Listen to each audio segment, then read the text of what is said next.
आपने बोला कि CNN और BBC भी मौसम का हाल बताते हैं, जरूर बताते हैं सब, लेकिन इंडिया मौसम का हाल उसी एरिया का बताता है जहां पे वो कब्जा करने वाला हो। वरना हमें कोई इंटरेस्ट नहीं है कि कराची में क्या मौसम हो रहा है, और हमें कोई इंटरेस्ट नहीं है कि न्यूयॉर्क में क्या मौसम हो रहा है। हम लोग हाल वाल बताते नहीं है।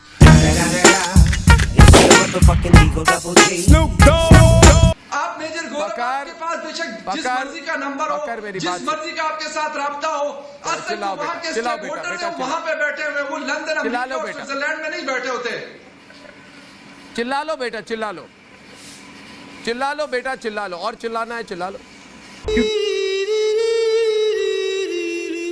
सुनो मेरी बात, सुनो, मेजर का नाम मत लो, इतना घबराओ मत, ठंडे पसीने आ रहे हैं माथे पे, चीमा और नाक के अंदर उंगली मत डालो नेशनल टीवी पे। क्यों सातवें आसमान पर जाने की आप लोग ख्वाब देखते हैं? आप रहते पाकिस्तान में हैं, लेकिन जिक्र कश्मीर का, रहते पाकिस्तान में हैं, लेकिन गुणगान वेस्टर्न मीडिया का, रहते पाकिस्तान में हैं, लेकिन ऑक्सफोर्ड और हार्वर्ड की बात करेंगे। अरे जमीन पर आ जाइए ना, जमीन पर आ जाइए। 500-500 रुपए के दान मांग रहे हैं आपके प्रधानमंत्री, जमीन पर आ जाइए। खाने को रोटी नहीं है आपके यहाँ, जमीन पर आ जाइए। गधे बेचने पड़ जाते हैं चीन को।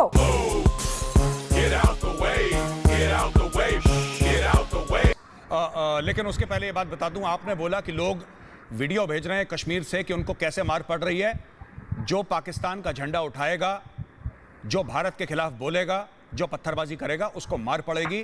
मैं इंडियन आर्मी और सिक्योरिटी फोर्सेस को यह खास तौर से लाइव टीवी पे बोल रहा हूं, आप जितना मारते हैं कम है, आप और मारिए, बेरहमी से मारिए, दबा के मारिए, ठोकते रहिए, एक्सीलेटर से पैर मत हटाइए। तेरा बाप आया। आपके पास, अरे चिल्लाओ, आपके पास कुछ हो ना हो, मगर एक बात जरूर है, एक खूबी है, आपके गले की आवाज जब निकलती है ना, तो उसमें बुजदिली की बू आती है। वो सीमेंट बनाते हैं या वो अगर कोई और बिजनेस करते हैं अगर, तो उसको पाकिस्तान में ही कर रहे हैं ना, पाकिस्तान से बाहर तो नहीं लेके गए। तो यहाँ पे जो लोग हैं उन्हें कोई प्रॉब्लम नहीं है, और हम अपनी फौज के ऊपर फख्र करते हैं, और हम अपनी फौज की वजह से महफूज हैं, और हमें इस तरह की चीज में उनसे कोई शिकायत नहीं है। बिल्कुल बिल्कुल बिल्कुल आरजू काज़मी साहिबा, आपने सही बोला, आपको अपनी फौज पे फख्र है। ये वही फौज है जो पास्ता बनाती है, जो नूडल्स बनाती है, और ये वही फौज है जो ईद के बाद ज़िबा करे हुए जानवरों की खाल भी बेचती है। लेकिन आपको फख्र है, एंड आई एम श्योर आपको फख्र करने के कारण और वजूहात भी आपके बिल्कुल सही होंगे। आप कहती है पाकिस्तानी माइंड नहीं करते कि पाकिस्तानी आर्मी इतने बिजनेसेस करती है, नहीं मान करती होगी। 100 से ज्यादा बिजनेसेस पाकिस्तानी आर्मी के। इंडियन आर्मी के कितने बिजनेस हैं? 0। इंडियन आर्मी करती नहीं, बिजनेस करती नहीं। वो कहती है हमारा काम है देश की रक्षा करना, सुरक्षा करना, उसी में लगी रहती है। एक काम है फौज का, ये बिजनेस करना हमारा काम नहीं है।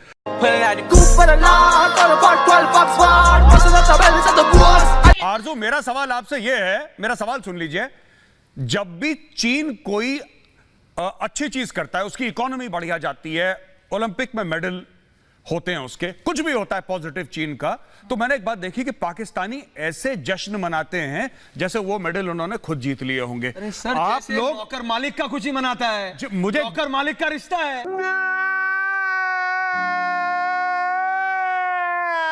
माजिद हैदरी, इंदिरा गांधी भी हिंदुस्तानी थी, नरेंद्र मोदी भी हिंदुस्तानी है, तुम पाकिस्तानी हो।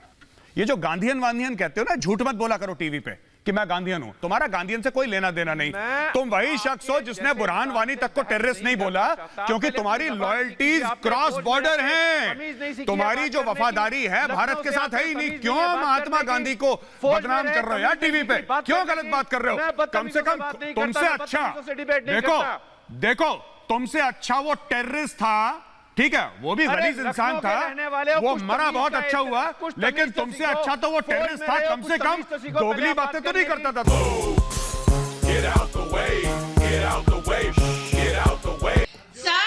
इंडिया का आर्मी चीफ ये कह रहा है, इंडिया का आर्मी चीफ ये कह रहे हैं कि भाई ज्यादा हरकत करी तो सरहद पार ठोक देंगे। आपको कैसा लग रहा है आरजू, ये बताइए। मुंह तोड़ नहीं, हम जवाब मुंह तोड़ नहीं देंगे, हम पूरा मुल्क तोड़ जवाब देंगे। आप सिर्फ मुंह तोड़ जवाब देंगे, हम मुल्क तोड़ जवाब देंगे। आरजू एक दिन, आरजू मैं सिर्फ एक चीज कहना चाहता हूं, एक चीज कहना चाहता हूं अर्जू काजमी, ध्यान रखना मेरी बात का। अगर कभी भी आगे आपको बलूचिस्तान जाना हो तो वीजा के रिक्वेस्ट के लिए आप मुझे फोन कि मेजर साहब बलूचिस्तान जाना है, अलग मुल्क बन गया है, वीजा चाहिए मुझे, मैं कोशिश करूंगा। अभी आप नहीं जा पाएंगे कुछ समय के बाद। मुंह तोड़ नहीं, हमारा जवाब मुल्क तोड़ है। इसीलिए मैं कहता हूं हर आतंकवादी के सर पे कफन चाहते हैं, हम जंग नहीं अमन चाहते हैं मेजर गौरव। और ये जो हम कह रहे हैं ये है हिंदुस्तान। बिल्कुल, यहां बात पहले समझाई जाती है, लेकिन जब सीधी उंगली से घी ना निकले तो उंगली टेढ़ी भी कर सकते हैं हम मेजर। और लेकिन ये नया भारत है ऐश्वर्या, बिल्कुल यहां पे शुरू से ही उंगली टेढ़ी होती है, यहां पे सीधी उंगली का कंसेप्ट खत्म हो गया है। अब जब घी निकालेंगे तो टेढ़ी उंगली से ही निकालेंगे और बहुत जल्दी। बिल्कुल, बहुत बहुत धन्यवाद आप सबका, मजा आया।